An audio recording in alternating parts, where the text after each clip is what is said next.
Alright, hello everyone. I have something I'd like to talk to you about concerning prophecy, at least the way that I understand it and how that it works. And it might help explain a little bit about how Revelation itself is even coming true almost to the letter and key, if you will. Before I start, I'd like to read a verse that kind of backs up everything that I'm going to say.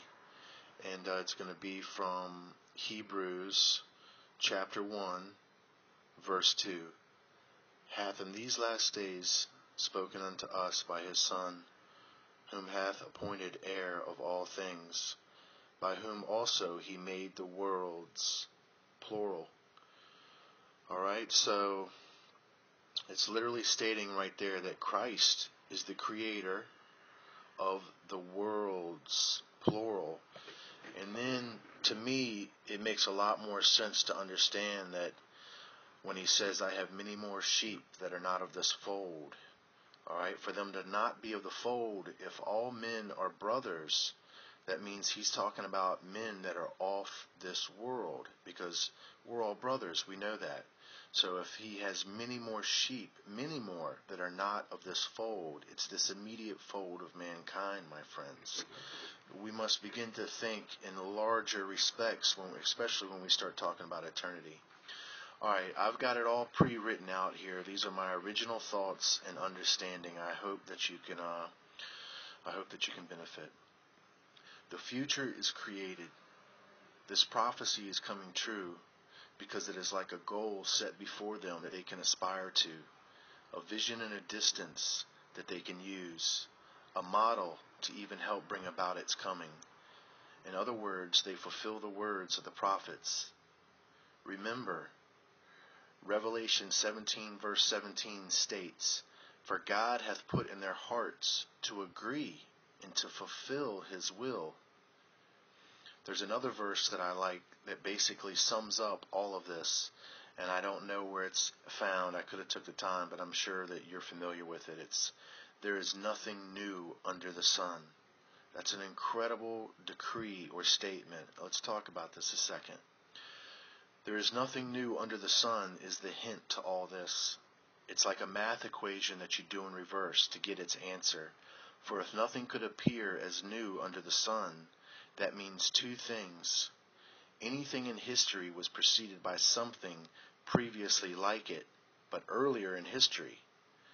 Well, that creates a paradox that you can't escape. And as we know, the earth has a beginning, and therefore things that are new.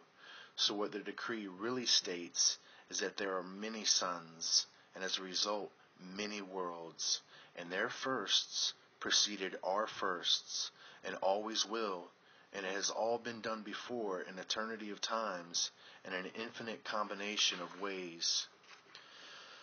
You see, because you and I have free will, the choice for evil will always be, meaning that the heaven that we know of is not yet perfected. It's being perfected. For proof of what I say, think about this. There was a war in heaven, right? Well, that means there was the right to choose. And even on the other side, you will be required to choose using this very same free will of choice. And so you will begin your search for God, the Father of all things. And in that search you are perfected. And as a result, the ever-forming universes of time and space are perfected by the cause and effect of our choosings. But yes, it's still deeper still than this. Alright, so back to the mystery of prophecy. So now we can see how even though the future can change, because the future is created by the present and its conditions, meaning the conditions are the predeterminate. Kind of like the ruts in a road. It is the most likely scenario or chain of events or path of history that the course of man would follow.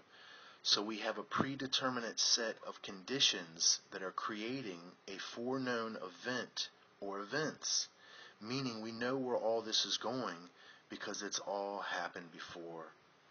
Anything traveling this path through time, subject to these predeterminate sets of conditions, meaning the rebellion and its implications that war in heaven, i.e. is the ruts in the road, will naturally follow this course. So in essence, meaning the prophets were giving visions based not on some mystical power, but a very real understanding of time-space events outside our world. Not saying that the prophets weren't spiritually charged people, or that the angels and others who revealed themselves weren't more glorious than man, just saying there is always a reality-based explanation for things that are connected to everything. We are not the only world to have experienced rebellion. 2 previous rebellions have taken place in the distant past.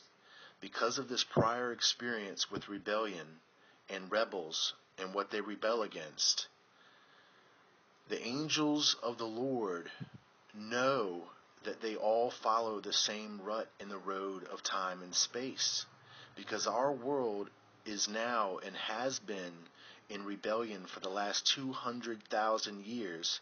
It has been no problem for the intelligences, the angels and others, to know where all this was going, making prophecy less magical and based more on universe facts of the time and space repercussions of rebellion.